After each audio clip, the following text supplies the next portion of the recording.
Young adult dystopian fiction. Once it was everywhere, dominated bookshelves, blockbusters, and teenage imaginations. Then it kind of disappeared, but now I feel like I've been seeing a resurgence. And not just quietly, we're seeing books like The Hunger Games, Divergent, and The Maze Runner trending again. The dystopian era is so back. Are these the books that got you into reading? Does anyone else remember this book? In the wake of approximately 48 billion disappointing Hunger Games wannabes, 10 years later, this YA dystopia finally measures the fuck up. They're being reread, TikToked, and celebrated like they never left. So in this video, we're going to talk about why I think they rose, why I think they fell, and why I think they're resonating again in 2025. So YA dystopia exploded in the late 2000s and early 2010s. I think this timing was perfect because we had just experienced 9/11, so we have post 9/11 anxiety, we have the global financial crisis, and we're just beginning the environmental worries. We're kind of at the precipice of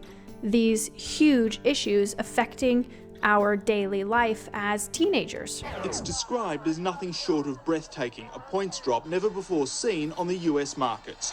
The federal government is looking for ways to avert problems caused by the year 2000 computer bug.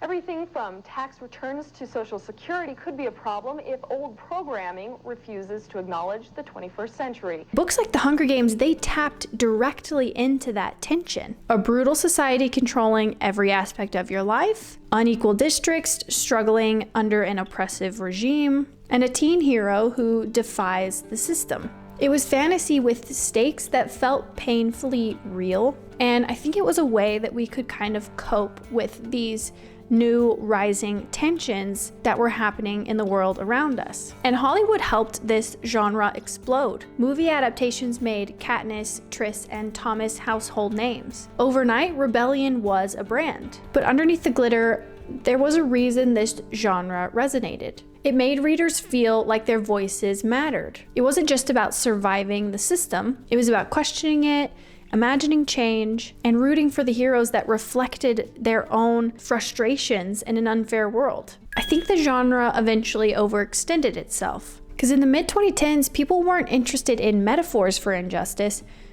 we were living it. Movements like Black Lives Matter and Occupy Wall Street made the subtext text. Why read about fictional oppression when real systematic equality was all over the news feeds? A fictional rebellion no longer felt like an escape, it felt trivial. But lately, we're seeing this YA dystopia from the late 2000s and 2010s making a comeback. And this time, I don't think it's nostalgia alone that is driving it. I think, yes, society is in a time now and trends are in a time now where we're kind of going back to what makes us feel safe. And The Hunger Games isn't just a survival story anymore. Rereading Katniss fighting the Capitol now resonates very differently when inequality, authoritarianism, and climate crises feel all too real. Divergent's factions, the Maze Runner's controlled experiments, they're being reinterpreted as metaphors for real-world systems that control, manipulate, and surveil us. So yes, I think it fell because the times we were in felt too real and they felt too close to home.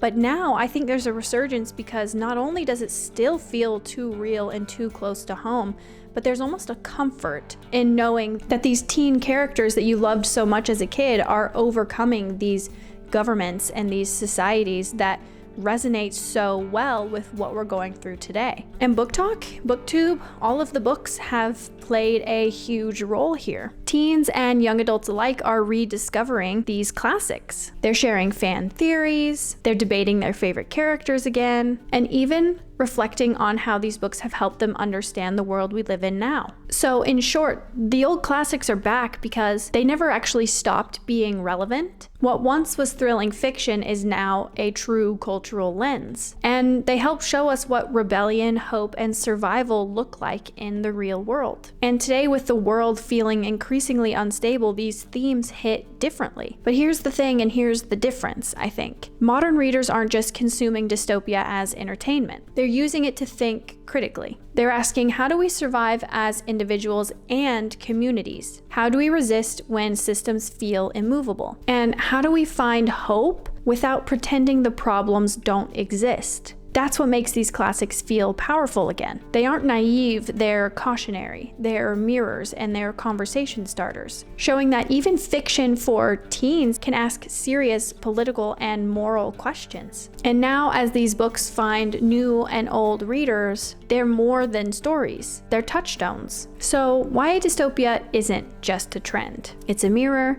it's a warning, and it's a reminder that stories about fighting back, whether against a capital, a controlling faction, or the chaos of the real world, never go out of style. Tell me in the comments which YA dystopia classic is your favorite. Mine is, of course, The Hunger Games. I loved those books. I was obsessed with those books, and I am so excited to do my Hunger Games reread very, very soon. But if you enjoyed this video, don't forget to like, subscribe, all of those things that help support me and my channel, and I'll see y'all in the next one.